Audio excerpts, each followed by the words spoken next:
Yeah, let's look that up. Hey, now I'm gonna ask you another question. 5 years from now, where do you see yourself? 5 to 10 years from now, what do you see yourself? What do you see yourself doing? I see myself having a job on death row, owning stock at death row, being an A&R person, an artist that could drop an album like Paul McCartney every 5 years. You know, not even like Paul McCartney, but there's no rapper who ever did it, so I have no one to use to say like, but you know, that type of thing where I could just do it at leisure, and you know, when my music will mean something and I drop deeper shit. That, I have my own production company, which I'm close to right now, doing my own movies, have my own restaurant, which I got right now, with Alanis and Suge and Snoop, and just expand. I'm starting to put out some calendars. I got a publishing company and put out some calendars for charity. I'm starting a little youth league in California so we can start playing some East Coast teams and some Southern teams and some, you know, Midwest teams, you know, have like a little league, like a Pop Warner league, but the rappers fund it. And the rappers are the head coaches, you know what I mean? Have a league where you could get a big trophy with diamonds in it for a nigga to stay drug free and stay in school, and that's the only way you could be on the team. And we have fun and eat pizza and have the finest girls there and throw concerts at the end of the, you know what I mean? That's what I mean by giving back. You know what I mean? Not being who I am, but by using what I got to give back. Alright. And in closing, you know, you got a lot of people, fans that's listening to you right now that don't really get a chance to talk to Tupac up and close and personal like we kicked it today. But if there's anything you want people to know about Tupac, what is it you like to say? Number one, when I diss y'all, meaning this, I mean like when you come up to me and I'm not giving you the kind of reaction that you think I should be giving you, it's not because I'm ungrateful, it's because I'm nervous, I'm paranoid, I just got out of jail, I've been shot, I've been cheated and lied and framed, and I just don't know how to deal with so many people giving me that much affection. I've never had that in my life. So if I do that, don't take it personal, try to understand me and see it for what it is. Now I understand what it's truly like to be like, not that I'm a fine ass nigga, but I understand what it's like to be a fine female going in the club and all the guys just rush you before you ready to be rushed. You know what I mean? And everybody's touching you before you ready to be touched. So now I have a better understanding of what it's like to be a woman. But I also have a better understanding on fans not making me do things. I'm gonna do it because I love y'all, because I do appreciate what you did. But when you make me do it, I don't want to do it. I don't care how many albums you bought. You know what I mean? My fans to me are people who follow me and is down for me, understand me, and no matter what people say, they know me because they know my actions. They follow me through my career. Not people who just bought my album, because anybody, I buy albums all the time, but I just buy it to listen to. You know what I mean? And if you buy my album, you bought it for the music. You didn't buy it for when you see me, I just break down and start eating you out. You know what I mean? So I don't like that. Don't start, you know, extorting me for your autograph and shit. You know what I mean? I'm real. I give autographs when I want to, not because I'm all that, because I'm tired. And I want to be in this game for a long time. I don't ever want to hate the fans. And that's what these other niggas do. See, they might give you autographs all the time, but they hate you. And they don't even look at you like people. I do look at you like people. That's why I feel as though I can look you in your eye and go, yo, I don't feel like doing that right now. I don't feel like signing the autographs. And you should understand, because I'm looking at you like a human being. Let's kick it. Let's not take pictures. Let's just kick it. Do that. I want some females to do that. Just come up to me and be like, Pop, look, because every female want to come up to me and be like, I know you think I'm like everybody else, and treat me bad and tell me no. Be the opposite way.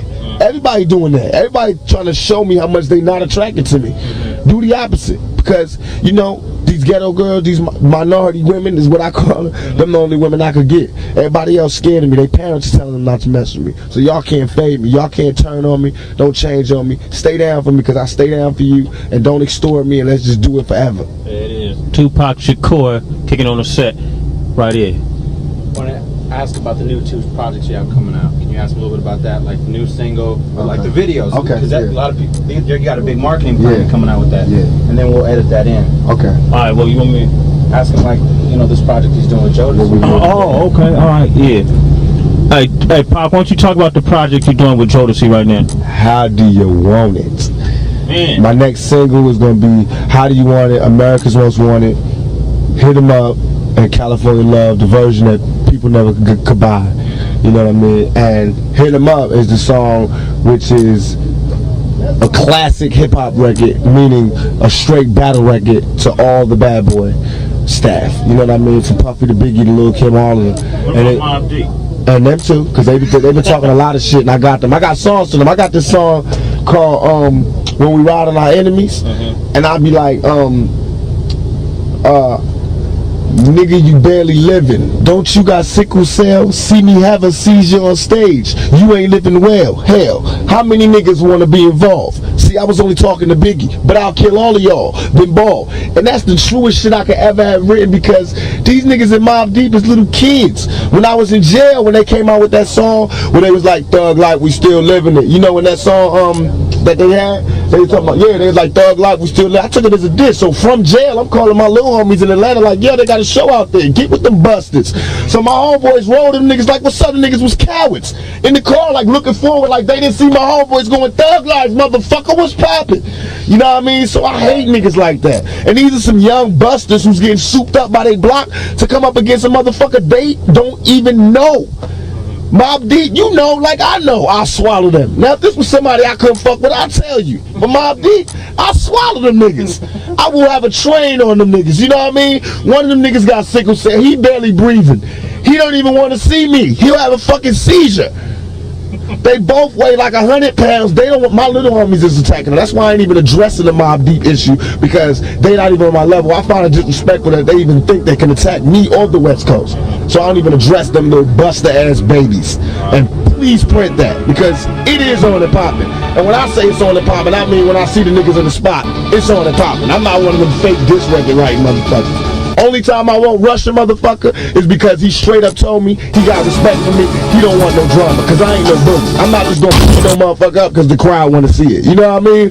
If you don't see me rushing them, that means because they bowed down. When a Mobb Deep tune, they don't want it. Chino XL, Mobb Deep, Bad Boy, Biggie, Little Caesar, Junior Mafia, all of them is on our hit list, and I'm getting with them. I got a new clique called the Outlaws. They got an album coming out. It's some Jersey dudes keeping that East Coast flavor popping. It's some West Coast dudes, Southern dudes. It's the epitome of what I represent. You know what I mean? I got Big Sight from Thug Life, the solo project. We got How Do You Want It with Ron Hightower doing the directing with me, and we got all porno stars. We got all porno stars. I got somebody from people from the Bay. I got Nina Hartley from the Bay, Champagne, all porno stars. It's the big time shit. Then we just did a video for America's Most Wanted, which is a classic diss video. We got a Biggie, we got Piggy, we call her P.I.G. in the video, and Buffy in the video, and it's just dope. People gonna be talking about that video because, you know, I'm dissing them niggas. And How Do You Want It is just the dirtiest, nastiest video I've ever done. I got a Playboy version, a regular version. We got nudity, everything. It's just the most amazing video you ever see. We doing that. We doing a video for All Eyes on Me. I Ain't Mad at You. All About You. Oh yes. You know, I got all the money in the world, so we finna put it out. Not me personally, but the record company. So we definitely behind the project, and we gonna put it out. Then after get real slow, I'm gonna release a home video with like Ambitions as a Rider and a couple of the hardcore songs. That's my favorite one. That's the one I listen to over. And track number one, the first disc. That's my song. I just did a remix for What's Your Phone Number, which is like I did all new lyrics. I took that MC Light beat that she got out, Keep On Moving Up. Did a remix off of that with that. It's so freaky, you will not believe it. I got a whole new album out ready that I'm just holding for the soundtrack. All clean, all positive, all in the verge of like Keep Your Head Up, Britta's Got a Baby, that type of stuff. You know, just to show the range I got. You know, I put out a hardcore double album, and now I'm gonna put out an introspective, like a Me Against the World Part 2, because that's what I think my fans is looking for, and I know what you're looking for, and I just want to do, as long as you supported my plan, which you have, now I'm gonna show you that I appreciate it. I'm gonna give you the album. You ain't even gotta pay a lot. The double album is not a lot. All them songs is not a lot. You know what I mean? It was straight love, just to show that rappers can do whatever we want to. Yeah, you want to ask about like Rapper Forte? Oh yeah. Damn, that's what it is. That's good. That's okay. All right. Hey, yo, Pac, you gave a lot of love back to some Bay Area artists like E40, Forte, you know, Drew Down, the whole crew. Talk about what made you decide to work with them. Because I can't always be in the Bay, and I know how the Bay is. The Bay is the type of people, man, if you ain't there, they're going to talk about you. So I want them to know I love you, I feel you, I'm representing for you. So I know I got a certain amount of acclaim and everything, so I bring the Bay with me. I know E40 is what I was when I was with Digital Underground. He is the Bay right now, you know what I mean, him and Forte. So I get them on my album, and that represent the Bay. And it shows that we still all love and still all good, and we, by us being the representatives, we bring the Bay where we go. You know what I mean? And Forte, he always been raw to me, and I like his style. When I was in jail, I used to listen to his stuff. So when I got out, we clicked, we did the song. Now he in jail, and I got to do what he did for me. When I was in jail, he used to send out shout outs and say I support me and everything. Now I support Forte. Everybody pray for him and send letters, and I hope brother get out of jail as soon as possible and get back to his chicks. Because you know it's all a struggle for every young black man. Forte, you know how it is. Only God can judge us. Alright, let's end it, huh? Okay. But hold on, let me say. Go ahead and end it. Alright. Was there anything else that you wanted to cover? Nah, I'm straight. Well, we've been sitting here talking with Tupac, and you know, like I said in the beginning of our conversation, I want to commend you on all your accomplishments, and not only that, the fact that you've had all these obstacles and demons that you had to deal with, but for some reason, you know, you've been blessed enough to prevail. And you know, no matter what y'all believe or what you hear from the media, this brother got his head together, and I have no doubt in my mind that he's always going to come out on top. And I appreciate you letting us come down here, brother. I appreciate y'all giving me the opportunity to clear all that stuff up. And I'm going to represent for y'all, and I'm going to always give you the opportunity to ask me whatever questions you want to ask me, whatever way you want to ask me without me tripping. And on the same token, I want y'all to always, just when I give you the story now, it's up to you, because you are our reporters. It's up to you to give it without putting me in jail through what I told you, you know what I mean, without giving out the facts. It's up to you to let the people know what's really popping, what's really going on. So what we going to do, we're going to play back what we recorded the way you said it, you know, so it'll be Tupac words, all right? All right.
Yeah,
would build a... I am sick and tired.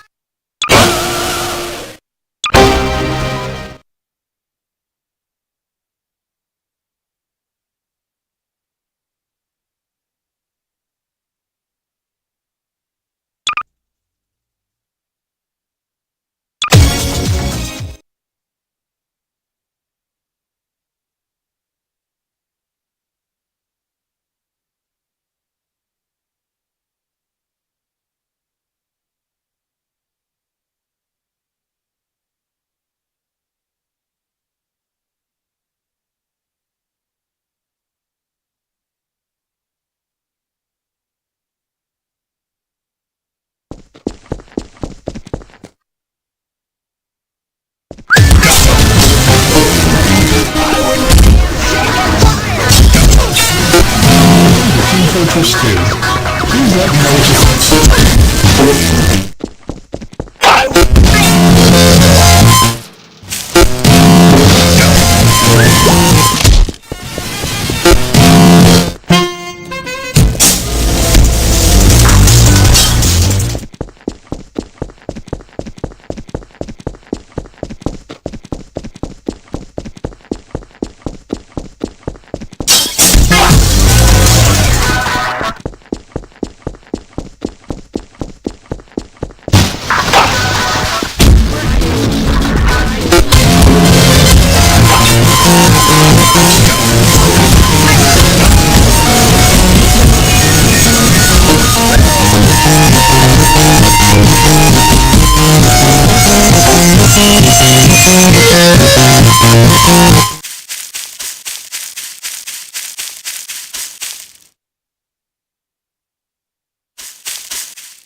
taste when you wake up at 4 in the morning and your mouth feels like the Saharan desert.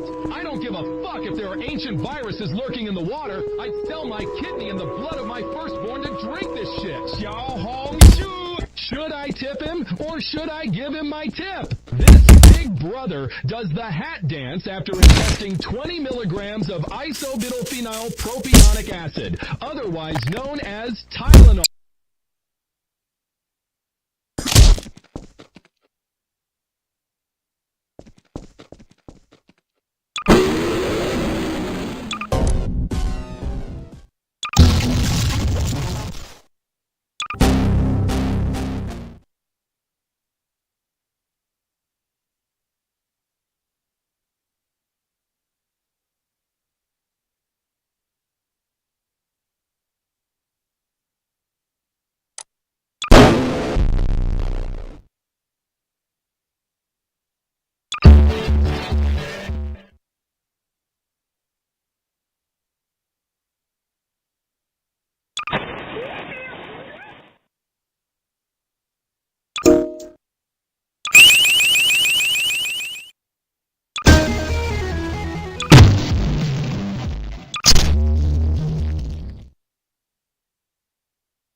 Christmas.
Can I get a light, please? What's up, y'all? This is Ed Lover from Hot 97. How y'all doing, all right? Yo, chill out. Yo, hold on. This is my nigga Nas, and we both got one thing in common. We both represent Queens to the fullest. All right? Okay, to set the record straight, Tupac, this interview is not about your trial, your court appeals. It is about Tupac, the inner man, then and now. Since your period of incarceration at Clinton Correctional Facility, have you taken the time to reflect on your previous lifestyle, or specifically your gangster thug image?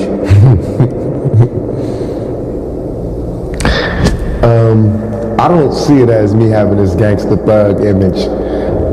Thug life would be more accurate, but it's not an image, it's just a way of life, it's a mentality. Yes, I have taken the time to reflect on it. In my reflection, I don't see it as being wrong, I just see it as being a stage that we all go through. You know, it's just like that. For little white kids and rich kids, they get to go to the military academy or ROTC, or they get to take all of this energy and put it into the armed forces. And for a young black male, a young Puerto Rican or Hispanic person, we got to put this in the streets. That's where our energies go. That's the only place we have to put it. So that's where we end up putting it. So that's what I did. I don't feel like what I did was so evil. I just feel like the way I was living and my mentality was a part of my progression to be a man. Surviving several gunshot wounds is a wake-up call and a miracle in itself. No doubt. What were your thoughts as you lie in the hospital recuperating from the gunshots? They shot me. Straight up. I just kept thinking, they really did shoot me. I really did believe at one point, up until I got shot, that no black person would ever shoot me. I was their representative. I believed that, I didn't have to fear my own community. I was like, I represent them. I'm their ambassador to the world. They would never harm me. They would never rob me. They would never do me wrong. But as proven by this false rape charge, as proven by the gunshots, as proven by a lot of the comments you read in the news and in the media, that's not true. I'm just one man. So I just thought about how it would change. What would I do? How can I make them sorry that they ever did this to me? You know what I mean? How can I come back like 50 times stronger and better? How do you spend your time in prison? For the first 8 months, I spent in solitude, 23 hours a day locked down, reading, writing. I wrote a script called Live to Tell. Which is about? It's like a semi-autobiography. It's semi-autobiography on my life. Mm-hmm. Half me, half fiction. It's real good. It's my first attempt at really writing a screenplay. I used to always add things to like poetic justice. I added my own words to poetic justice. I wrote whole scenes in Above the Rim. Mm-hmm. In Juice, I used a lot of my own words. This was the first time that I actually sat down and write a whole script with characters, real live, breathing characters. And so Live to Tell, I did that, worked out, do a little push-ups, calisthenics. Read. I read a lot of good books. I read a lot of Maya Angelou's books. The Art of War by Sun Tzu. Listen to music, different types of music, calm my soul. Dionne Farris, she really got me through a lot of this time. Mm-hmm. Does the prison experience provide a source of new material or inspire your creative sources for a new album? Everybody thought it would, Everybody's like, oh man, he's in jail now. I know he's gonna come out, he's gonna have a bomb album, but it's the opposite. Prison kills your spirit, straight up. It kills your spirit. There is no creativity. There's none of that. I see a lot of it in other prisoners. Mm-hmm. They got artists in here, they got poets in here, but as far as me, it just killed my spirit. I couldn't write. I only recently started writing, and besides the script. Mm-hmm. The script was just like flashing back to my old life, so it didn't really take too much for me to be inspired by. But in terms of writing music and lyrics, I didn't have that. I couldn't do it. Now, I just, finished a couple of tracks, so that's good, but it doesn't really inspire creativity. Is your music a reflection of your true thoughts, life experience, anger, or vision? The music that you recently, especially your Me Against the World album. Me Against the World was all out of my heart. you know, like as close to telling the truth and selling records as I could possibly get. And most of my music is like that. If you look back over past albums, I just try to speak about things that affect me and about things that affect our community. And I try to do it from the viewpoint of the watcher. Sometimes I'm the watcher, and sometimes I'm the participant, and sometimes it's just allegories or fables that have a moral or have a theme, underlying theme in it to do it. You know, like my inspiration for writing music is like Don McLean when he did American Pie, and he did Vincent, like Shakespeare when he does his things, like deep stories, you know, like raw human needs. Lorraine Hansberry with Raisin in the Sun. I want to do that to my music. That's how I like to do it. Marvin Gaye, you know.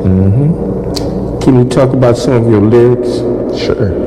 That you feel reflect the harsh realities of a young black man living in America, but at the same time, in one sense, it offers them hope and respect?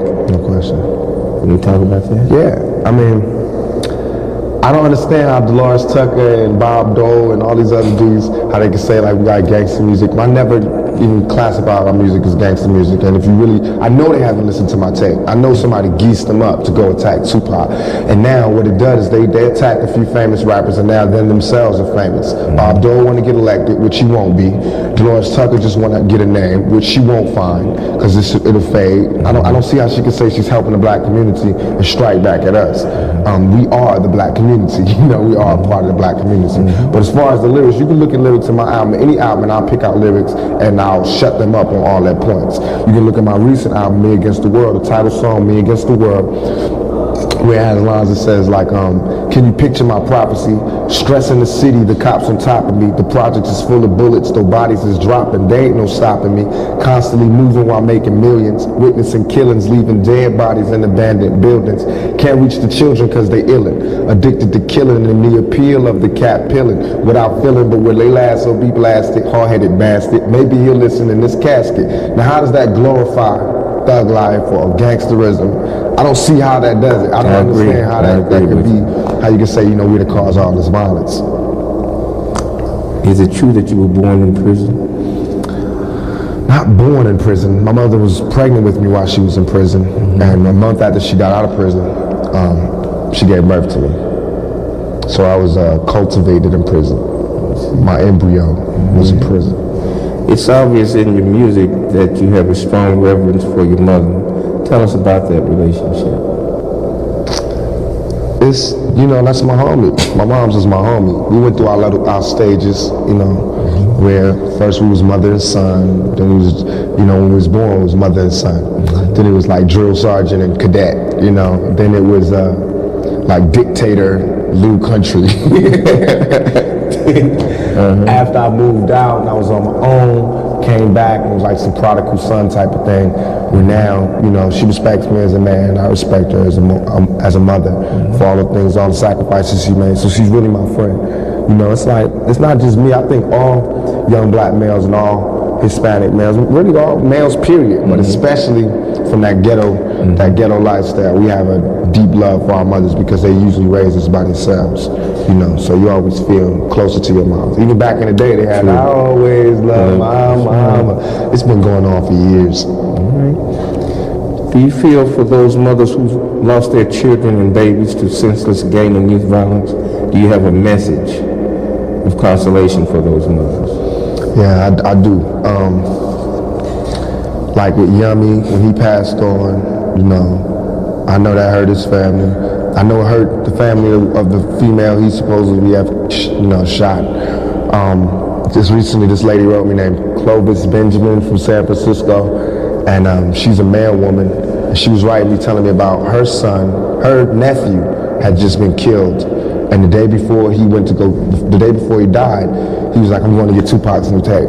So she wrote me to tell me, you know, they played Dear Mama at the funeral, boom, boom. And that touched me, you know, and I was like, what can I do? Is there anything I can do? Let's do some concerts, let's do some organizing. And I was like, if she's strong enough to keep going and make a difference, then I can be strong enough to make a difference. And that kind of focuses me back on what I should be doing and not let me like veer off back into the lifestyle I was living, because it's real easy to do that.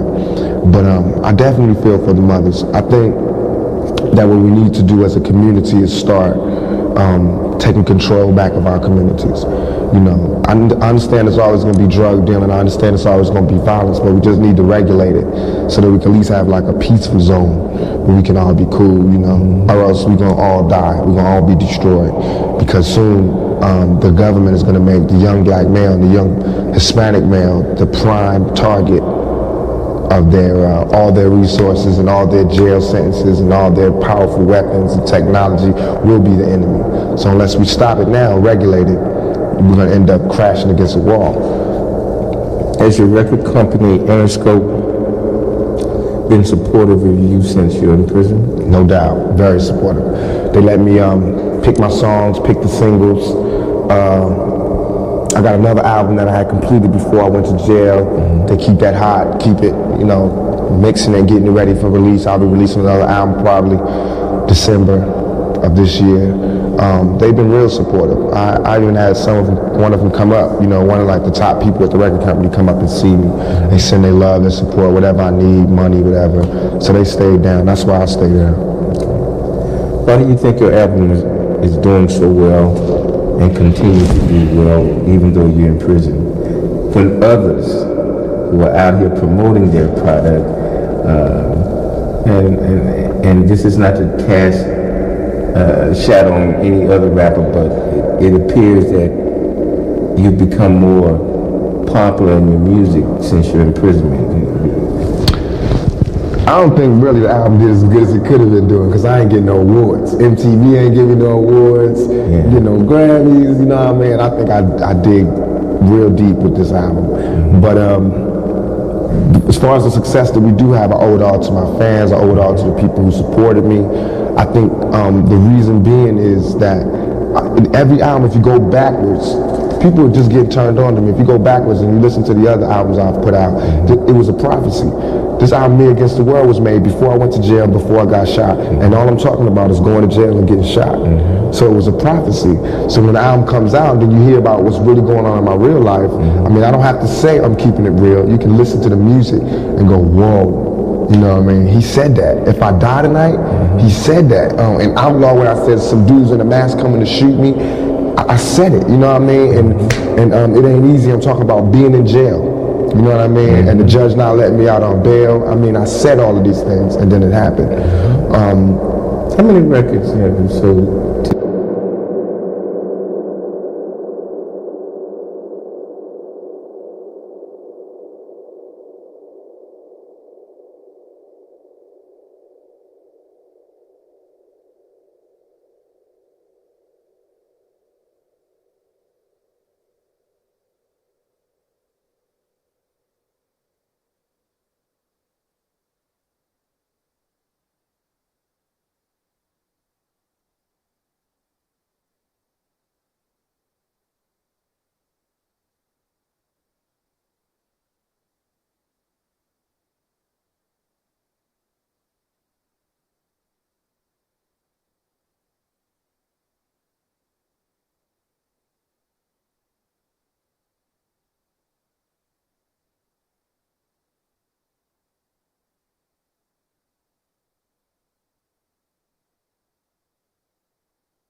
You can die here, you know what I mean? Just yesterday, a dude was murdered. He wasn't in here on no murder beef. This dude was in here on a drug beef. You know, he's gone, he's dead in jail, you know what I mean? By another prisoner who had life. He had nothing to lose, you know what I mean? So, when you start looking at it like that, you'll start seeing that it just don't weigh out to be in our favor. So we need to start figuring out another way. Now, if we do want to live a thug life and a gangster life and all of that, okay. So stop being cowards and let's have a revolution. But we don't want to do that. Dudes just want to live a character. They want to be cartoons. But if they really wanted to do something, they was that tough. All right, let's start our own country. Let's start a revolution. Let's get out of here. Let's do something. But they don't want to do that. They want to pimp our communities and portray this image that they know we all can't survive and make it. And that's what I saw. Even though I was surviving in the thug life, everybody that was trying to be like me was going to jail. And then finally I went to jail. Even though I wasn't getting shot up, they was all getting shot up. Then I got shot up. And I started seeing, damn, you know, it is my fault. It's not my fault where I made it happen, but it's my fault because I'm smarter than that. Now if I was dumb and I was ignorant is bliss. Ignorance is bliss. Now if I was dumb, it'd be cool, it wouldn't be my fault. But it's my fault because I'm smarter than that. I do have another way I can say this. It doesn't mean that I don't feel that way no more. It just means that let me be as smart as them or smarter. All right, knowing what you know, what do you think about youth and gang violence in America, especially in the black communities and Hispanic communities? Youth and gang violence. I think, I'm gonna get a lot of flack for it. I think gangs can be positive. It just has to be organized and it has to steer away from being self-destructive to being self-productive. I think this country was built on gangs. You know, I think this country still is run on gangs. Republicans, Democrats, the police department, the FBI, the CIA, those are gangs. You know what I mean? The correctional officers. I had a correctional officer tell me straight up, we the biggest gang in New York State. Straight up, you know what I mean? So this whole country is built on gangs. We just have to not be so self-destructive about it. Organize, you know? But the violence. The violence, but it's violence in America. What did the USA just do flying to Bosnia? We ain't got no business over there. You know what I mean? It's the same thing. How can they tell us not to have gang? You know what gang violence is, mostly? And the people don't want you to hear this. Somebody shoots your family member. So of course you retaliate. You know what I mean? Same thing the US does, except nobody even shot their family members. You know, they see somebody bomb a school and all these people get killed, so the United States feel like, oh, that's messed up, we gotta go show them who's the real killers.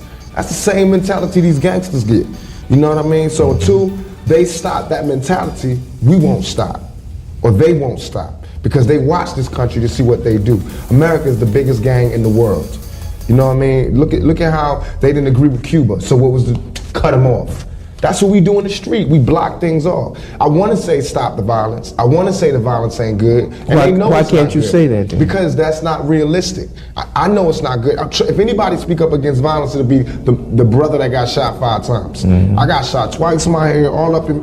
Trust me, violence ain't cool. And they know violence ain't cool. There's nobody out there with a gun saying it's cool to be shooting people. It's just, you know, it's certain situations where there is no way out. But there are situations where we can find a way out. But until we find that way out, we can't say not to live this lifestyle. Number 2, we as black men, Puerto Ricans, whatever, until we stand up and start taking control of our communities, we can't get mad at anybody who stands up to do anything. You know what I mean? So I believe that it's the community that needs to do something about it. I do believe that there's a piece of liability on the drug dealers and the gangsters and the gangs and all of that, but these are not scholars. You know what I mean? We pay taxes. We pay taxes. This government is not doing anything to stop it. When the people in LA, after the rebellion, when we stopped and there was a truce, nothing happened. Did we get any jobs? No. Did we get any relief? No. But every time there's a flood, an earthquake, or a thunderstorm, America will give mad millions to somebody because their house broke down. They don't care if we stop the violence or not. They don't care about gang violence.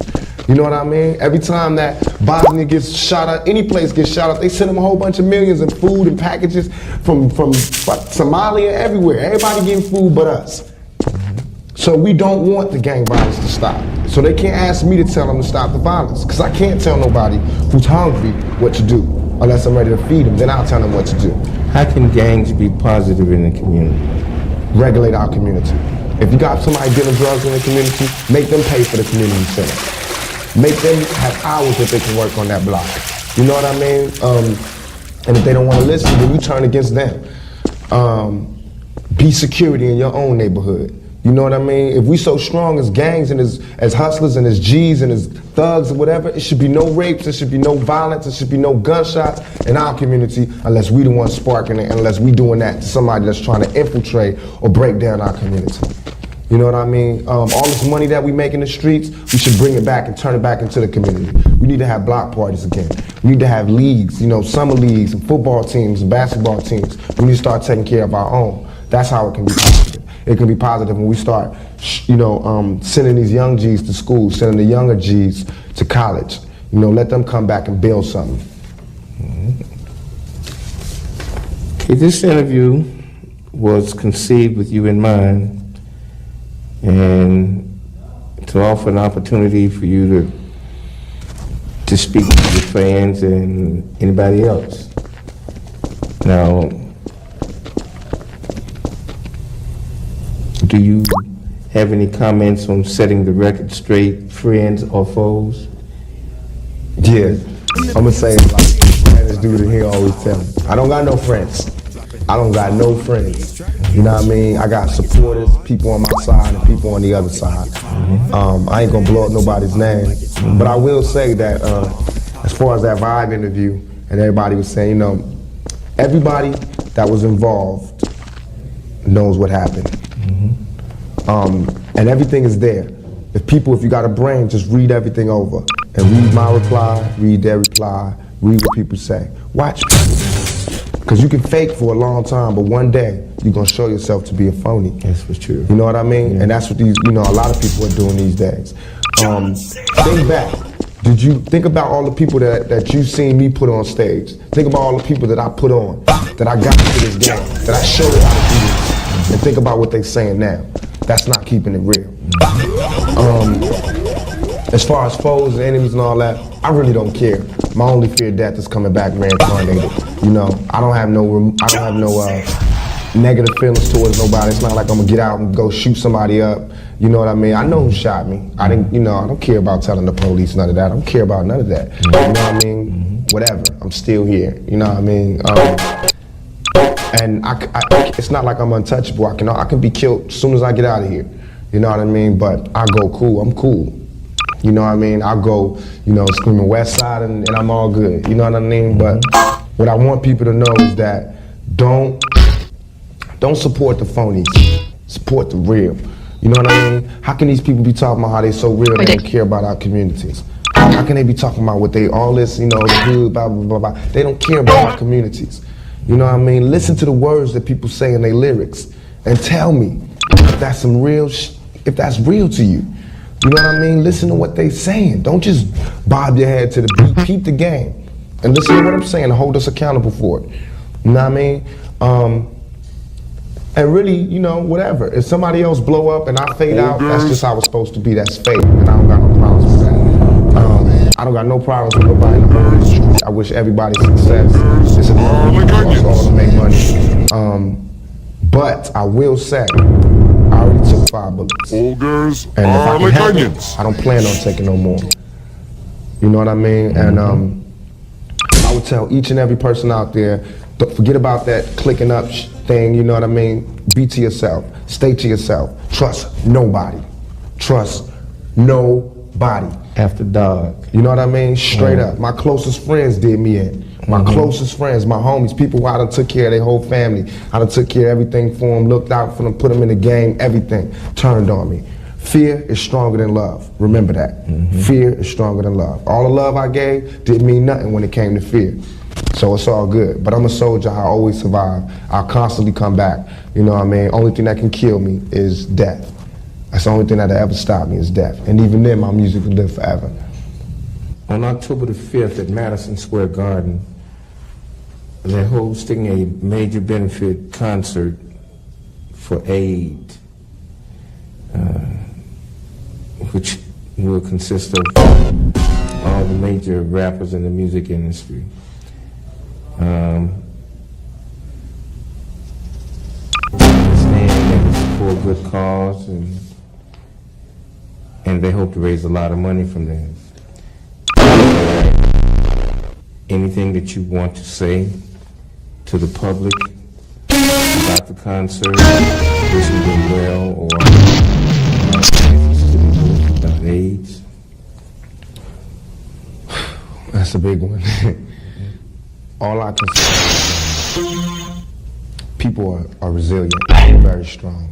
There have been so many diseases and plagues that have come throughout history to try to stop us from continuing.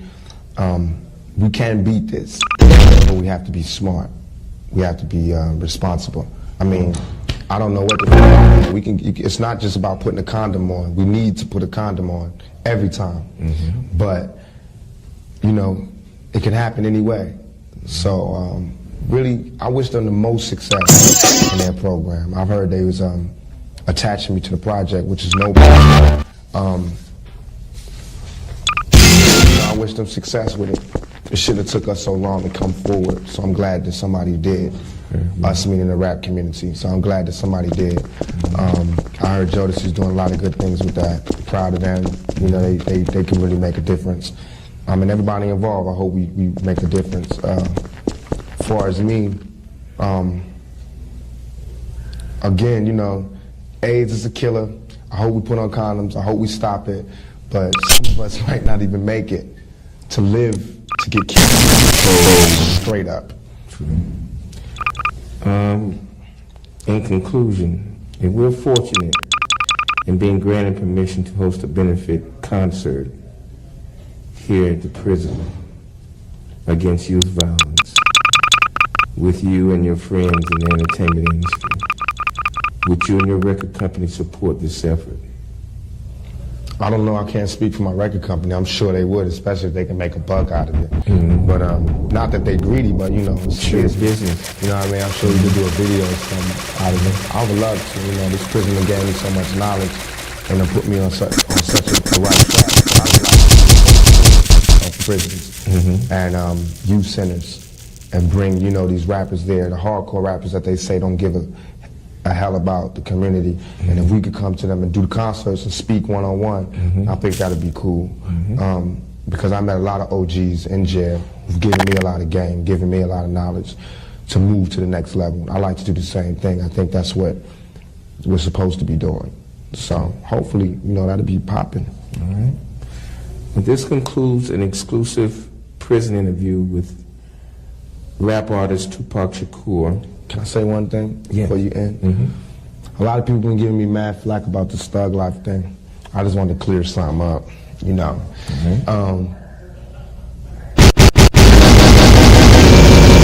Getting the blame for everything that Thug Life ever did. Everything that anybody can say Thug Life, and then it always comes back to me. I done had policemen get killed, and I get blamed for it, and you know, all type of violence, and I get blamed for it. And I want to say that, you know, I didn't create Thug Life. I diagnosed it, you know. Just like if a doctor says, this is the AIDS virus, he didn't make AIDS, he diagnosed it. You know what I mean? He won't be held responsible for every AIDS case. You know, if anything, he's bringing you information on maybe finding a cure. I felt as though that's the same thing I did for Thug Life. And in Vibe magazine, when I said Thug Life is dead, that does not mean that Thug Life is dead in the world. That just means that I have graduated to the next level, to be a player. Not a player of females, but a player of life. This game of life is a game, and you have to play it to the fullest.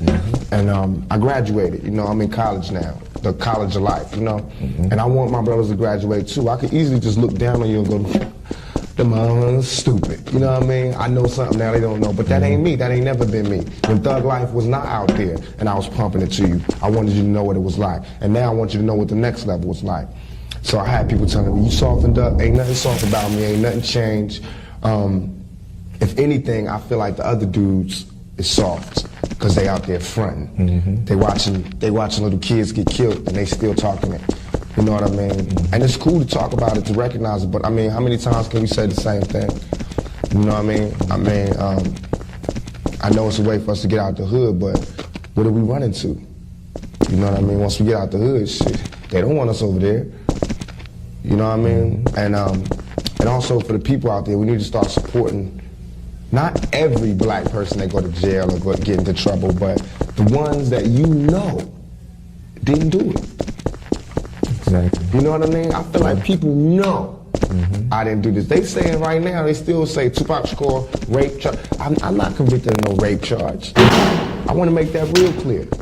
My charge was sexual abuse, forcibly touching the buttocks. That's what they charged. But I'm innocent of that, but that's what I'm in jail for. You understand? And we just got to be smarter and sharper, or they're going to start taking away each and every person that steps forward to do anything positive for the community. So that's why you be wondering why everybody want to live a negative lifestyle. It's safer. And the community don't support us when we do step out and take bullets for y'all.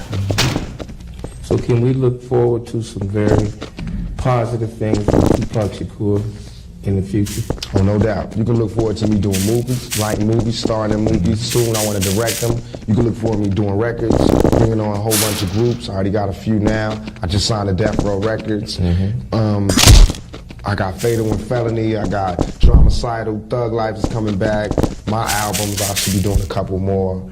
The movies. And what about the community? I got a community project that's in the works right now. I just met with Al Sharpton, Malika Shabazz, Malcolm X's daughter, a whole bunch of teachers and educators and community workers, and we're just gonna start slowly but surely taking our communities back.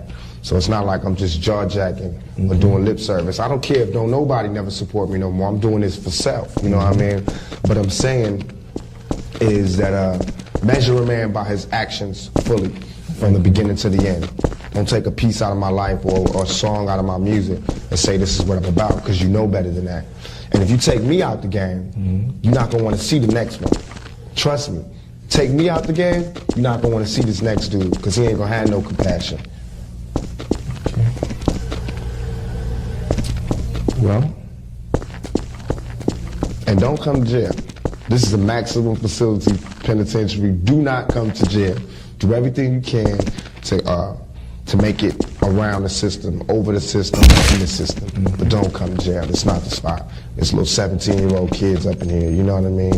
With 40-year-olds and 50-years-olds, and I'm surrounded by, I mean, you know what my crime is. I'm here 1.5 and 4.5. I'm surrounded by dudes doing life that's 60 years, that's as young as me or younger. You know what I mean? That made a mistake when they was young kids, and they stuck forever. You know what I mean? And we can do something about it. Is this your message to the youth of America, or is this about not coming to jail? I mean, of course, that can be for anybody. That's just plain out, period. Don't come to jail. I'm a messenger. You know, I come and I tell you what's going on. If I went to a club, I tell you the club is popping, or the club is sorry. I came to jail, I'm telling you straight up, this ain't the spot. It's dirty, it's filthy, it's like you an animal. You know what I mean? And it's just not the spot. No man don't want to be here. No man or woman wants to be here. So if there's a way that you can get out of the game before it's too late, get out the game before it's too late. If you're going to be in the game and you commit yourself, then, you know, do what you can to give back to the community that you raping. Well, my brother, this interview will enlighten a lot of the youth. They ain't going to be enlightened. Why not? They ain't gonna listen. They have to listen to somebody. I didn't listen. I didn't listen till I came here. Bad people was telling me, watch out, look out, signs up ahead. I was like, yeah, I got this. You know what I mean? I hope they listen. Don't underestimate the youth of America. Oh no, I got mad props in them. I was one of them, but I'm just telling you what's real. You know what I mean? A hard head make a soft behind. It took 5 bullets for me to stop and see what was really going on. Well, we're gonna play this. And we need to. We're gonna play this interview, and we're gonna see if they pick up on it. We're gonna see. I hope they do. Okay. And I hope they look out for the next projects, the community projects, the albums, the movies. You know what I mean? All I'm saying is that, you know, I'm giving it my best shot to do right by the community. Y'all do right by me. Support me, I'll support you. If I feel like I ain't got no support, then, you know, ain't no need me being out here and put myself on Front Street. If I feel like I'm getting supported, I go all the way. Just like I went all the way for Thug Life, I go all the way for the community. But as soon as y'all turn y'all back on me, I'll turn my back on y'all, and we won't have nothing to talk about. You know what I mean? I'll go ahead and do something crazy and cut my nose up and, you know, bug out. But y'all support me, I support y'all. Now, you know I ain't gonna go out like that. I'm just saying. But I also want to thank everybody for doing Temptation, the video for me, all the people that supported me, Tony Danza that wrote me, and all the people that wrote me, you know, the mothers, the kids, everybody wrote me. I really do appreciate it. I'm sorry I can't write everybody back, but I do feel it. And you'll get my answer in the albums. Okay. Thank you for granting us the interview, Tupac. So thanks for coming, man. You got me out of my cell. We on lockdown right now. Some kid just got murdered. He can't even move. No food, no yard, no programs. We stuck in our cells. So.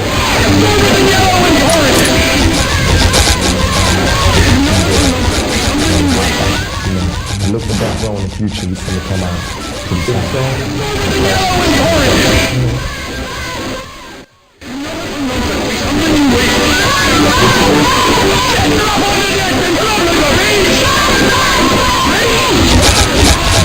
That hasn't been shown before.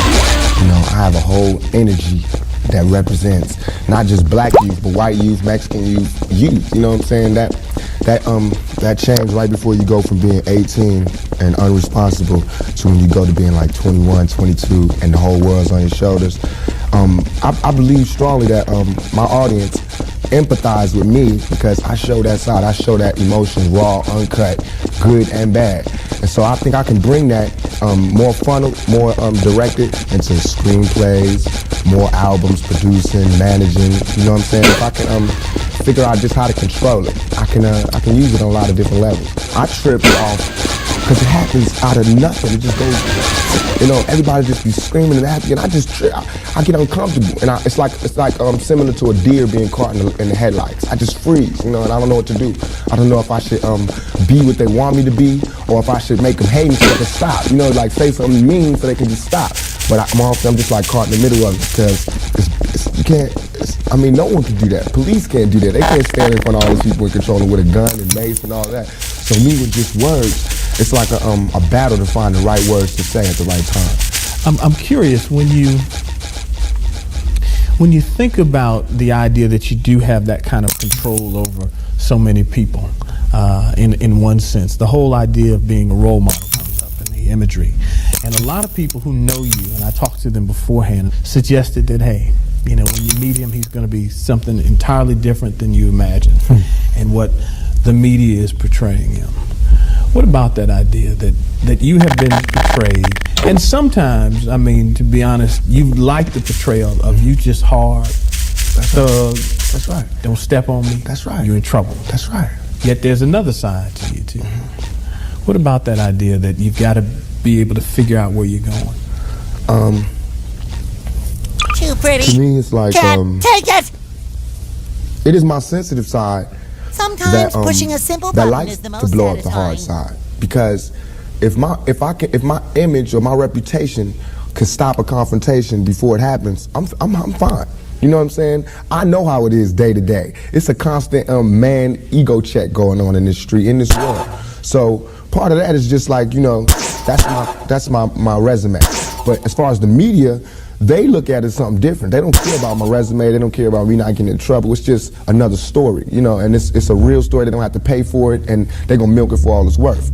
As far as people, they want me, when they first see me, to humble myself. They want me to be like this and da-da-da, just because they're scared of me. But I don't feel like that's my job, to humble myself, to show you that I'm not a threat. I'm not a threat, unless you're a threat to me. You know what I'm saying? So when people say, when you meet Pop, he's different than he is, because when somebody one-on-one, anybody one-on-one, I believe, honestly, that I can talk. I believe that I have the ability to reason, I have logic, I have compassion, I have understanding. If we talk, there's no problems. You know what I'm saying? But that's not what happens. People use what they heard in the media, and that's how they come at me.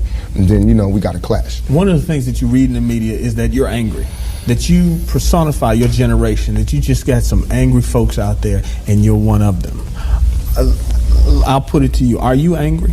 Are you angry with what you see society is about? Hi, it's Vince with I'm extremely angry, confused.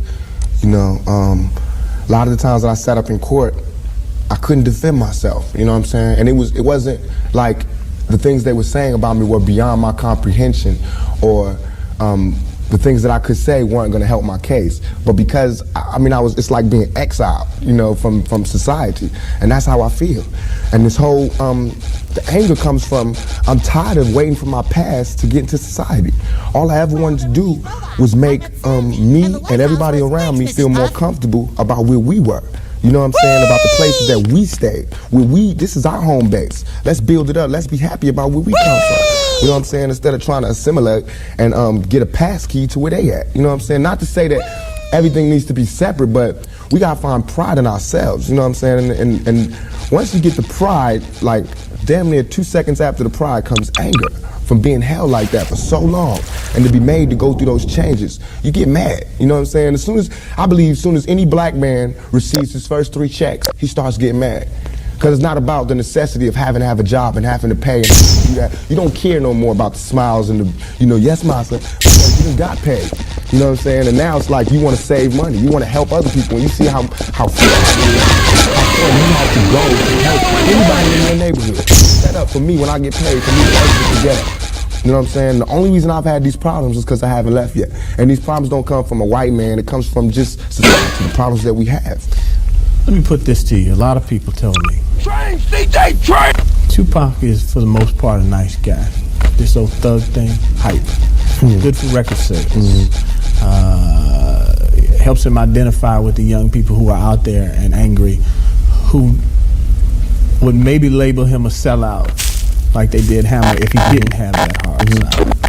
What about that? First of all, nobody could call me a sellout. I'm not going for that. I'm not even in that. I'm not looking for approval from the black community because we don't give approval. We don't really do nothing but exist. So it's not like black people could tell me you a sellout or you true blue. You know what I'm saying? It's not that. I'm not even caught up in that. But I can see that. You know what I'm saying? The one thing we do have in common as black people is we share that poverty. So the thug side is more closer to the poverty than me being rich. How can I come to any community center, you know what I'm saying, sporting a Rolex Presidential, all these diamonds, and be like, look, we, you know what I'm saying, gotta. But now when I say we, they know what I mean. I'm not saying like I live in this neighborhood and nothing, but I'm a thug, and they thugs. They can relate to it. I don't even have to say that, you know what I'm saying? When I come, I don't have to say I'm real. They already know that, you know what I'm saying? From me. I really want a new pair of sunglasses. Not pushing the thugness, but I know from the business that everybody in this business is always whispering in your ear about what you can't say, what you can't do, what you can't wear in this world and in this world. It's 2 worlds, a white world and a black world. All I did was stand There's in the nothing middle, like the you know smell what I'm saying, of bubbles and in say the I'm living in both worlds. I can go to the streets and survive, and I can go out here and do my business out here. I'm play devil's advocate again. Right. Critics say, yeah, but you're being pimped. You're being pimped by the record executives who will allow you to do your thug life because it portrays a certain black. I mean, you've heard it, that if you were just a singer, I'm surrounded you by wouldn't have the dream same bubbles. record contracts you have. Right. But because you portray the thug life, the gangster rap, they've allowed you to make that money. They've allowed you to push and make your platinum. I beg to differ. I'm getting pimped. That's true. But just like how a woman would be, you know what I'm saying? Anybody to be pimped. It's like, it's not that you get pimped, it's how long you get pimped. You know what I'm saying? Because if you really look at this situation, it is not I who's getting pimped. When you look at them white kids with Raiders hats on, it's the white folks getting pimped. You know what I'm saying? Because I'm making their future. I'm writing down their curriculum. Right now, what I write in my album, to the rooftops, which leads to the lighthouse? That's what white kids is doing. So who really is getting pimped?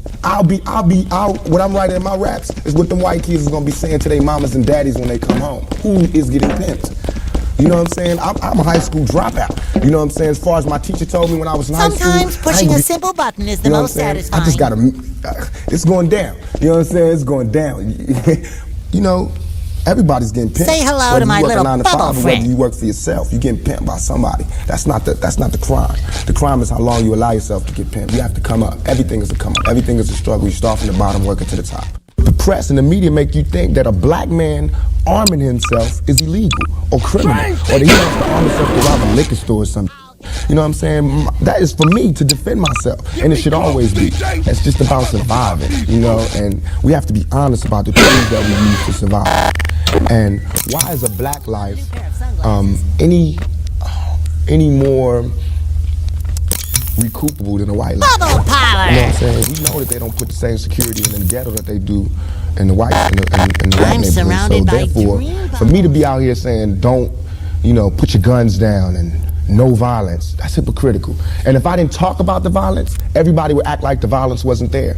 We as rappers bought that violence. We bought the violence that we seen on the street. We put in our records for years. And after 3-4 years, people finally started to see it because of all the statistics that's going on in the streets. If we stopped talking about it, then they wouldn't take statistics. And when they stopped taking statistics, then we'd be killing each other in the street, and these white people wouldn't care no more. Only reason they care is because, there's been some strays, and we done slipped over in the white neighborhoods. And there's kids in Iowa that want to be like us. You know what I'm saying? There's kids in Indiana that's trying to be like us, because they can relate too. You know what I'm saying? You even admitted, I don't live in that neighborhood anymore. There's no real reason for you to carry a 9mm. Don't believe that. Why? In 2 years, I've had a gun pulled on me by my limo driver, by police, by everybody. You know what I'm saying? And I better be. You know what I'm saying? I've been attacked. You ain't read the papers about these skinheads trying to blow up black churches. Why? They see me as the enemy just like y'all do. You know what I'm saying? They can come to my house and sit outside my house just like anybody else can. A skinhead. And once my life is gone, it's gone. Can't nobody give it back to me. Not the judge, not the president, not the governor, not Calvin Butts, not Jesse Jackson. They can't do nothing but come to my funeral and talk pretty about how black people suffer. You understand? And as far as Jesse Jackson, my first acting job was at the Apollo Theater when Jesse Jackson was running for president in 1984. It hurts me for him to say anything negative about any rapper because we supported him. He should support us. You know what I'm saying? As far as his image, you know what I'm saying? What was he doing? He should be the last person talking about gun violence when he sat right there while Martin Luther King caught one in the neck. You know what I'm saying? Things ain't really changed that much. I swear to God, nothing I ever say is meant to be something where innocent people get hurt. Nothing I ever say is meant to be like a end all, let's go do it right now. Nothing. Everything I ever say, and if any, this is so we can set it clear, anything I ever say as it pertains to my peers and being strapped is only in self-defense. You know what I'm saying? Because right now where I'm at, the world is harsh. And I just don't got no beautiful stories. You know what I'm saying? I'm gonna just be getting them ready. Because that's why I think I messed up. If somebody would have grabbed me, pulled me to the side and been like, look, Tupac, as soon as you step out here, they're gonna be at you. If somebody would have explained it to me, I wouldn't have took the same mistakes. But I made those mistakes. And that was my job to stop somebody else from making those same mistakes. To lay it out.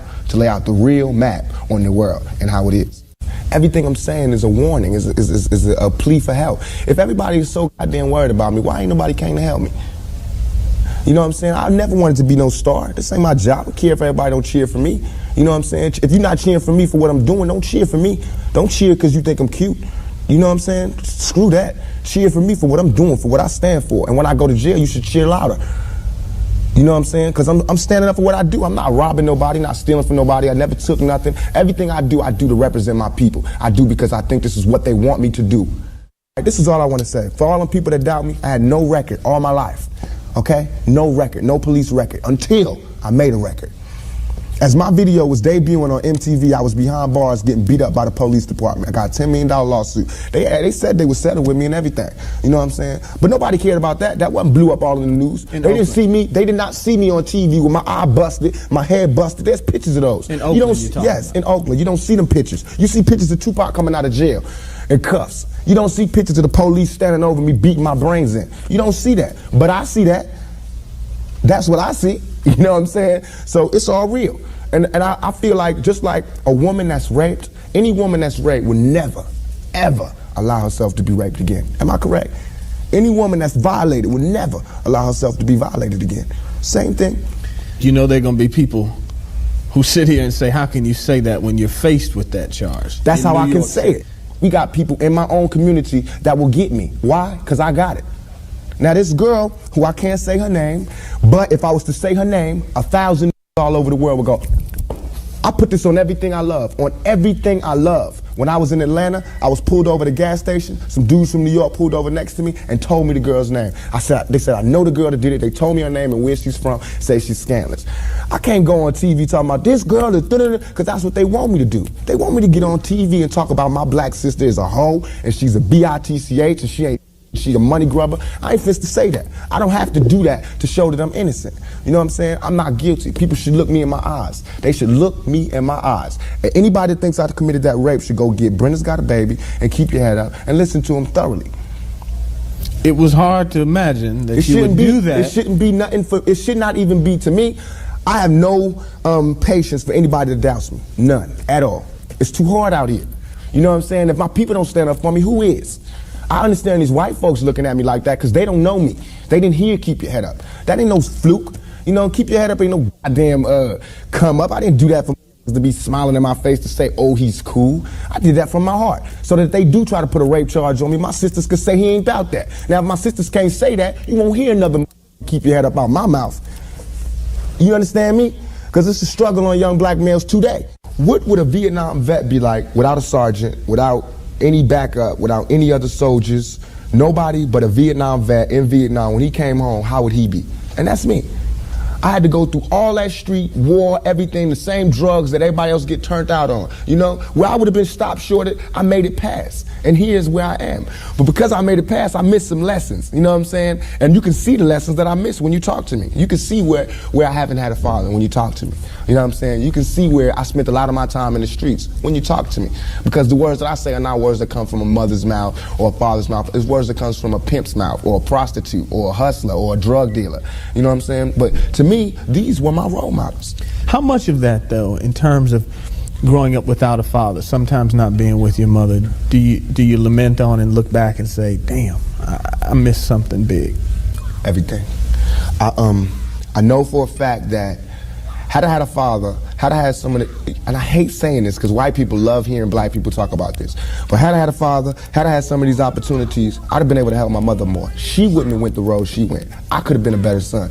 You know what I'm saying? She wouldn't have went that road. It was the absence of my father. You know what I'm saying? I'm dealing with him being daddy not being there. My mother's dealing with him being my man not being there. You know, so many problems in our community that affect everything. So by me not having that, I ain't never want to hear nothing about no kind of relationships between a black man and a black woman. I knew they didn't work. Because as far as I knew, my daddy was the coolest dude out there. And my mama was a Panther. So if they didn't work, it don't work. That's how I felt. You know what I'm saying? And going out there, you know what I'm saying? It's like watching my mother just go through changes and everything. It's like my mother's my partner. She a soldier. You know, she a soldier like I'm a soldier. You know, and I watched the peep the game that she went through. If I would have went the same way my mother went had not she did her route and showed me where it went wrong with her. And my mother always told me, don't you ever just volunteer yourself to our people, because they'll use you. That's what they do. You know what I'm saying? She also told me to follow my heart and for me to be the leader. But it's interesting to see just the change in your face, your reaction, your thought process. That's all I ever wanted to do. Ask my mama. I wanted to go to college. I went to school all the way and was ready to go to college. The only thing that stopped me was money. The time all the kids in my school was writing applications to go to college, I didn't have no lights and no electricity. And that ain't my mama's fault. You know what I'm saying? So when I think back to that, I'm not thugging for me, I'm thugging for my family. I pay all the bills. You know what I'm saying? I feed my whole family. Wrong or right, I do. And I can't stop. You know what I'm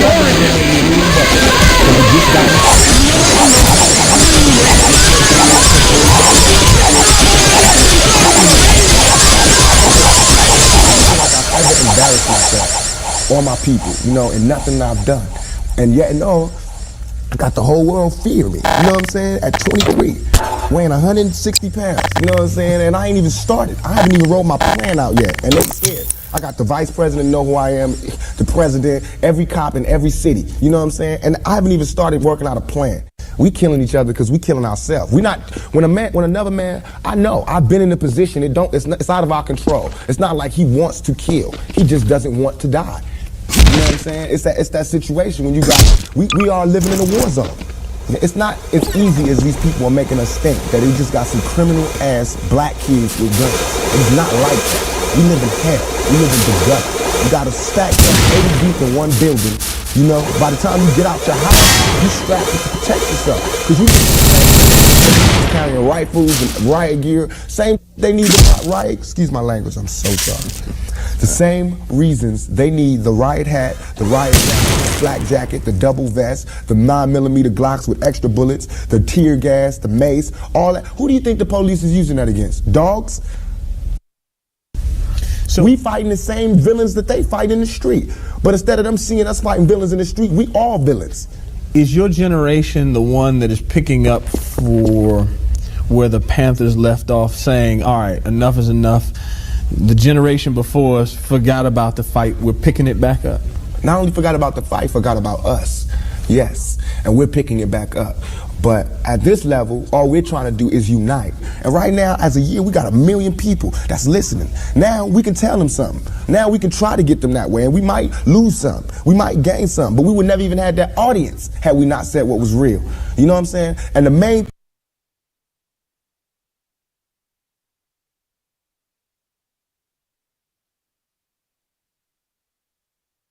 element that white people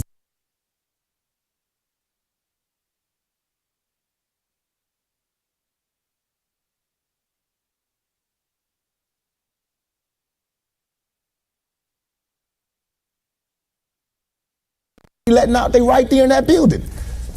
But it's better just because we black, we get along with the killers or something. We get along with the rapists because we black and we from the same hood. What is that? We need protection too. Finally, I want to ask you about something that someone else asked you in the interview, and I thought the answer was interesting because I think it speaks to you and your generation a lot. Someone said, where do you see Tupac 10 years from now? You said, hey, I just want to be alive. That's real for you. That's so real. I made a metamorphosis. I'm a new person today because I used to strongly and honestly, I feel like I could represent my generation so much because I honestly did not care whether I lived or died. But now I cannot die with people thinking I'm a rapist or a criminal. I can't leave until this is straight. You know, I'm not suicidal. I can't go until y'all really know what time it is. And then after that, boom, it's all over. And we can see, you know, how this shit fall. But that's how it is. And the reason being is because if I can't live free, if I can't live with the same respect as the next man, I don't want to be here. Because God has cursed me to see what life should be like. If God wanted me to be this person and be happy here, he wouldn't let me feel so oppressed. He wouldn't let me feel so trampled on. You know what I'm saying? He wouldn't let me think the things I think. Oh, no. So I feel like I'm doing God's work.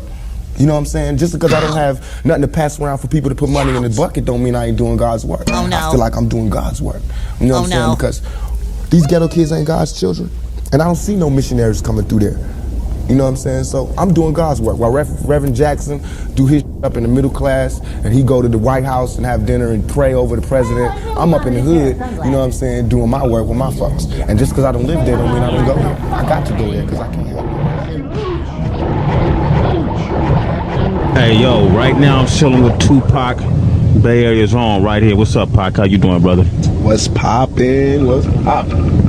First off, I want to congratulate you on all your success, man, because I kind of watched you evolve. And, you know, and even though, you know, I think most people from the Bay Area, even though we couldn't be there by your side, we kind of felt like every episode you went through in your life that we could only see through the media, we was right there, you know. And brothers got a lot of love for you in the Bay. Want to know when you coming back for a minute. I'm coming back for sure, and I love the Bay, and everywhere I go and every episode I've been through, I always felt like I was sharing it, the good times and the bad, with the Bay, because, you know, they the one. I felt like whatever I am, the Bay Area has something to do with making me. So if I'm bad, then they had something to do with making me. If I'm good, then they had something to do with making me. Between the East Coast, the Bay Area, and LA and Baltimore, those places made me. You know what I mean? Made me who I am and what I am, and made me stand out. And I owe them everything. It's not like saying I got love for one block. I got love for those communities, those areas, because everything about those areas made me who I am, and the people, from the littlest, you know, crackhead to the biggest ballers, to the teachers, to the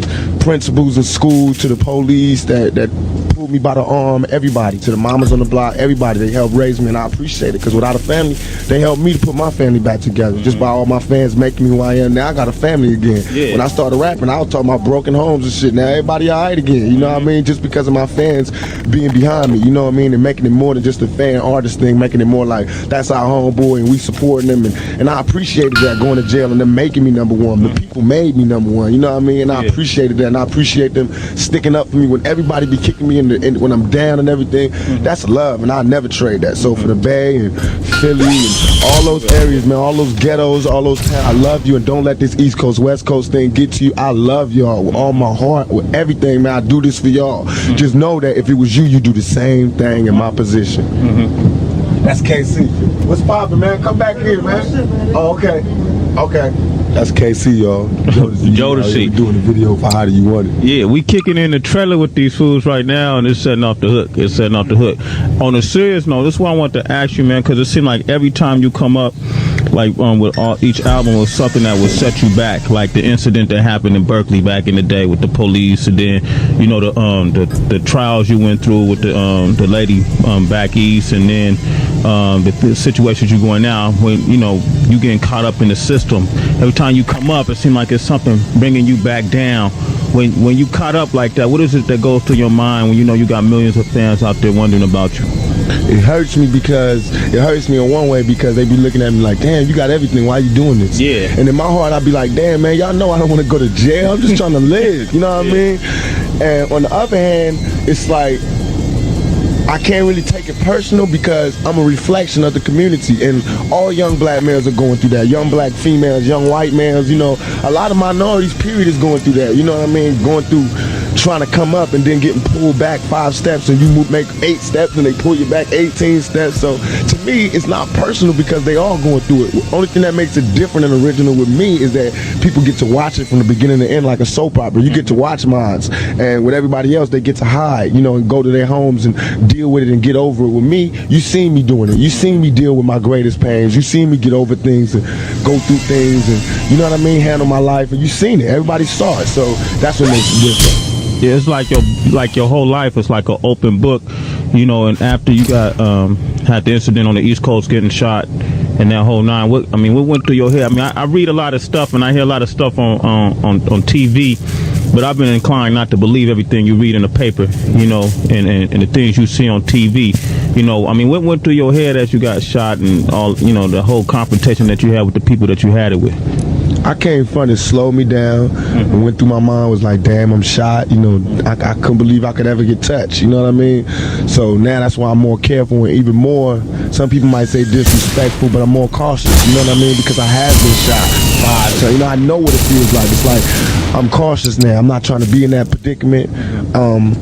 I know we all have choices to make, and my choices have already been made, even if I want to change it. What I learned in jail is that I can't change. I can't, live a different lifestyle. This is it. This is the life that they gave me. This is the life that I made. You know how they say you made your bed, now lay in it? I tried to move. I can't move to no other bed. This is it. You know what I mean? Not for the courts, not for the parole board, not for nobody. This is what they gave me. All I'm trying to do is survive and make good out of the dirt, nasty, you know what I mean, unbelievable lifestyle that they gave me. I'm just trying to make something good out of that. It's like if you try to plant something in the concrete, you know what I mean? If it grow, and the rose petal got all kind of scratches and marks, you're not gonna say, damn, look at all the scratches and marks on the rose that grew from the concrete. You're gonna be like, damn, a rose grew from the concrete? Yeah. Same thing with me, you know what I mean? I grew out of all this. Instead of saying, damn, he did this, just be like, damn, he grew out of that? He came out of that? That's what they should see, you know what I mean? That's exactly what I see, because, brother, you must be truly blessed. You know what I'm saying?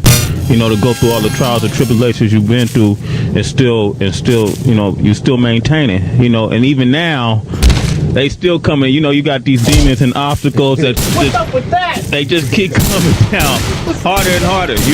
Every time you turn around, you got somebody knocking on your door trying to take something from you, right? Come harder and harder. And that's what kills me. It's like every time I think this is it, and I go all out to beat that, I win, or I lose, and then I come into the next one, it's worse. It's even worse. Like it's like like the Twilight Zone, because it's like some evil, unstoppable shit that it just won't let me go. It's just got his hands on me, and it just want to see me fail. And in my mind, sometimes when I'm drunk or I'm just laying down, I be thinking like, damn, is this true? Will I fail? Am I supposed to fail? I mean, should I just stop trying and give up? But then I be like, nah, hold on. That's exactly what they waiting for me to do. Is just say this is too much. I can't take it and give up. So now it's a fun little game that I cry at sometimes, I laugh at sometimes, I smile, I have good times and bad times, but it's a game. It's this game of life. Do I win or do I lose? I know one day they're gonna shut the game down, but I have to have as much fun and get around the board as many times as I can before it's my turn to leave. That's for real. And that's it. That's for real. We chilling with Tupac right now. We're gonna come back with some more Tupac. We just lounging in this trailer. Me and Ellie, at the set. All right, we'll be right back. Hey, we back chilling with Tupac. This man is multimedia. Not only is he a recording artist, he's also an actor. But before we get into the acting, I want to say, how did you first get down with Suge Knight and Death Row? Suge, I used to always see Suge. When they did the soundtrack for Murder Was the Case, it was when I was going through all those legal problems, and he was like, yo, give me a song, dog. And I was like, yeah, you can get whatever you want. Gave him a song. And it was like the most I ever got for a soundtrack. I mean, the most I ever got for a song. It was damn near album budget. I mean, I think I got like something like 200,000 or 150,000 for one song. And the song, they didn't even use it, but I still got paid. You know what I mean? I got paid for everything I did on the soundtrack. And I think I did like 2 songs or something.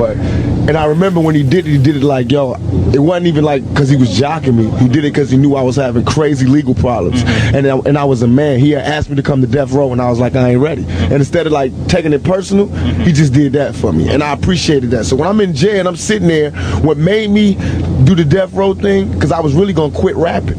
But then Puffy and Biggie and all of them came out in the vibe, and they lied, and they twisted the facts. And all I wanted to do was end everything. All I wanted to do was end everything and walk away from shit. You know what I mean? Like how Scarface and all them niggas do. I want to get out the game. I'm trying to get out the game. They want to dirty up my memory. They want to dirty up everything I worked for. So it made me come back. Instead of quitting, it made me come back more relentless to destroy what in fact is my comrades, to destroy what used to be my homeboys, what I worked for, my closest clique. You know what I mean? I worked hard all my life as far as this music business to make it East Coast, West Coast love and make everybody feel comfortable. And I dreamed of the days when I can go to New York and be comfortable, and they can come out here and be comfortable. So it's not like when people say, why are you doing it East Coast? It's not like it's not silly at all. But you can't disrespect the love. You can't disrespect the peace treaty. That's just like when the Indians made deals with the white dudes and they would just come and rape their women and shoot them up and then leave. No, the Indians ain't gonna love white people no more. They gonna want to kick up some dust until we think about it and renegotiate the terms of the treaty. And that's what I'm talking about. That's where y'all at right now. We gotta have this beef and this war and these words and this dialogue until we can renegotiate the terms of the treaty. I love the East Coast. I'm from the East Coast. But they have to understand that you can't just be saying shit about us and think that we're not gonna take it personal. You can't just be calling us fakers and pretenders and non-creative motherfuckers and we can't freestyle and this and that and this and think we just gonna be like, oh, well, that's cool, we love them because they started it. Hell no, we're gonna take it personal, just like a kid would when his bigger brother who ain't doing shit is all of a sudden, that's just like the little brother making hella cash and the bigger brother's like, you owe it all to me. That's wrong, you know what I mean? Don't be mad because the little nigga's coming up, you know what I mean? Now, do you think the East Coast, West Coast rivalry is like both coasts, or because a lot of people think it's more Bad Boy Death Row? It's not both coasts. What it is was that the East Coast, the people on the East Coast are real proud, real cultural, and real strong, just like we are on the West Coast. And so what happened was Biggie came at a time, just like what Hitler did with the Jews. Biggie came at a time when they were open to somebody saying, we're the master race, and these guys are nothing, and they're pretenders, and this is why we not making it in the business is because of these guys. This is why we not doing nothing because of these guys. So the East Coast really not hating us, really not knowing nothing about us, but just listening to their supposed to be leader. Listening to the person that was representing for them. Like, yeah, okay, well, Biggie, he from Brooklyn, woo. You know what I mean? And that's what happened. And so all of a sudden people saying stuff that they didn't even know was what they was doing was like ending our culture when we started. We held it down for y'all. That's how I felt. I was in tears like, what? When y'all was out there on some, when LL was dancing with women in silver suits and niggas was on some other shit, which I'm not mad at because I might do that one day. And I love them niggas, you know what I mean? But I'm saying when you was being creative and wanting to try other boundaries, we was holding it down with this hardcore shit. Yeah. It might not have been what you wanted, but it kept rap alive for years. It kept money coming in. It let them notice us. So how could you look at us now and be like, this ain't good enough? You know what I mean? We the broken home. Y'all ain't teach us this. We ain't come from we ain't got no subways or graffiti. We learned this, in spite of the gangs, in spite of all of that, we came up with this culture. You know what I mean? So I felt like we never got what we deserved. And I took it personally. personal because I'm from the East Coast and I know about that culture, but I know about this culture because I was here when it was being put down. So now I'm doing what the East Coast would have did if the West Coast did this to the East Coast. I'm riding for my side. You know what I mean? You wrong. This is not right. Recognize us. And the only way the East Coast gonna recognize us is for us to do it on records, my money, my sales, and by representing it. Just like KRS-One. When PM Dog got on stage and he had talk shit about him, what did KRS-One do? So why are people telling me I'm wrong for doing what I'm doing? They love KRS-One. He is hip-hop. Am I correct? That's true. Right. So I'm hip-hop. I'm mad at Biggie. I'm rushing the nigga. What's the problem? That's real. East Coast separate themselves from Biggie. We'll do shows in the East. Everything is beautiful. But so far, the East Coast has been with all interviews I read, every letter I read. Niggas is like, fuck Tupac, Biggie this, Biggie. Like he's representative of the East Coast. So that's why I attack as though I do, because I'm a general and I'm a smart general. And I'm not going to attack at no blind soldiers. I'm going to attack at those attacking me. Only reason people was mad now is because I came out of jail and made this shit a reality. When I got out of jail, the West Coast, East Coast shit was really started. California love, what I was saying, put it down. And now them niggas is mad because money is fucked up. Attitudes have changed. It's not as safe as it used to be. Niggas got to think about their business steps, and that's what I wanted to happen. Now let's go to the table. Let's talk. Let's make peace. Let's work it out. Let's get a community the money. So you saying with conversation with guys like Puffy, Biggie, and that whole East Coast? Sit down and conversate with Puffy or Biggie because that's like Scarface sitting down with the dude he overthrew. You know what I mean? They not on my level, but I can sit down with the OGs from there, which we are doing. People don't even know we not beefing with the East Coast. We starting Death Row East. With Eric B, all the OG niggas out there from the East Coast. We got Kane, Christopher Williams, all these artists. We trying to get Bobby Brown, all these artists. We trying to put the East Coast Death Row just like the West Coast Death Row and make it major. You know what I mean? Big. Right, but we not doing that until we get this business settled. And even while we doing that, we trying to get the Wu-Tang niggas, because I love them niggas. I feel as though they represent the East Coast how we represent the West Coast. And I love them. You know what I mean? So that's what we trying to do. We doing it like if everybody raps is what they really think, then everybody should understand what I'm doing, because it's gangster shit number one, it's war shit number two, and it's all by the rules of the game. You know what I mean? I'm doing shit, I'm calling for dialogue. I'm gathering attention for dialogue, which is what you do in the struggle for power. That's real, that's real. We still chilling with Tupac. It's intense. I love this, brother. I like this. My man keeping it real. We're going to come back with more Tupac right here. Man, I want to ask him, hold up, one more thing on the Man, that's so profound what you're saying. But it's real, huh? It's real. It's so real. I never thought but about it's it. realer than what so brothers. Profound. They see people think it's realer than what they think. People think I just got out of jail and was like, just because I got shot on the East Coast, I'm like, fuck the East Coast. Yeah. No, half the rappers from the East Coast was there when I got shot. Nobody knew a thing. That's just like you come into the hood, the police ask them what happened, and everybody's like, I don't know. You know they lying. And all I was doing was like, give me my proper etiquette. If Biggie was out here on the West Coast, he was in the studio with me and we homeboys, and he got shot, no, I wouldn't tell him who did it.